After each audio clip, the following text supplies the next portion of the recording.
The Good Shepherd and his sheep. What I'm about to tell you, Pharisees, is true. What if someone does not enter the sheep pen through the gate but climbs in another way? That person is a thief and a robber. The one who enters through the gate is the shepherd of the sheep. The gatekeeper opens the gate for him. The sheep listen to his voice. He calls his own sheep by name and leads them out. When he has brought out all his own sheep, he goes on ahead of them. His sheep follow him because they know his voice, but they will never follow a stranger. In fact, they will run away from him. They don't recognize a stranger's voice. Jesus told this story, but the Pharisees didn't understand what he was telling them. So Jesus said again, "What I'm about to tell you is true.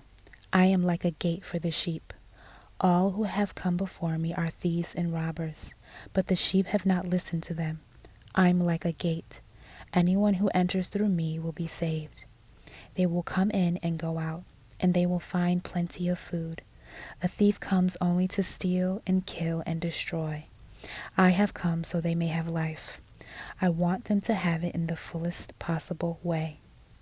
I am the Good Shepherd. The Good Shepherd gives his life for the sheep. The hired man is not the shepherd and does not own the sheep. So when the hired man sees the wolf coming, he leaves the sheep and runs away. Then the wolf attacks the flock and scatters it. The man runs away because he is a hired man. He does not care about the sheep. I am the Good Shepherd. I know my sheep, and my sheep know me. They know me just as the Father knows me, and I know the Father. And I give my life for the sheep.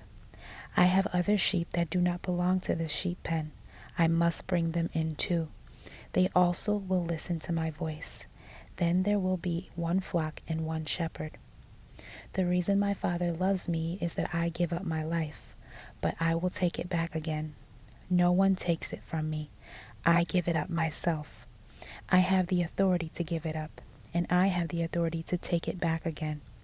I received this command from my Father." The Jews who heard these words could not agree with one another. Many of them said, "He is controlled by a demon. He has gone crazy.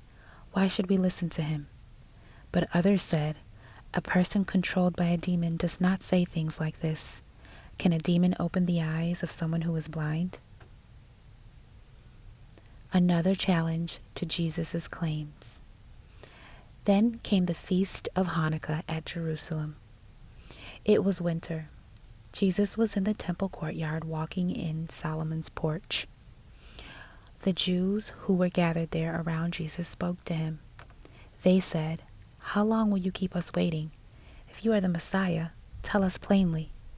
Jesus answered, "I did tell you, but you do not believe.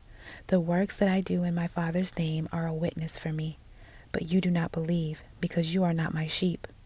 My sheep listen to my voice. I know them, and they follow me. I give them eternal life, and they will never die. No one will steal them out of my hand. My Father who has given them to me is greater than anyone. No one can steal them out of my Father's hand. I and the Father are one." Again the Jews who had challenged him picked up stones to kill him. But Jesus said to them, "I have shown you many good works from the Father. Which good work are you throwing stones at me for?" "We are not throwing stones at you for any good work," they replied. "We are stoning you for saying a very evil thing. You are only a man, but you claim to be God." Jesus answered them, "Didn't God say in your law, 'I have said you are gods'? We know that Scripture is always true. God spoke to some people and called them gods. If that is true, what about the one the Father set apart as his very own? What about the one the Father sent into the world? Why do you charge me with saying a very evil thing? Is it because I said I am God's son? Don't believe me unless I do the works of my Father. But what if I do them? Even if you don't believe me, believe these works. Then you will know and understand that the Father is in me and I am in the Father." Again they tried to arrest him, but he escaped from them.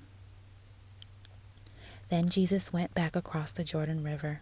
He went to the place where John had been baptizing in the early days. There he stayed. Many people came to him. They said, "John never performed a sign, but everything he said about this man was true. And in that place, many believed in Jesus.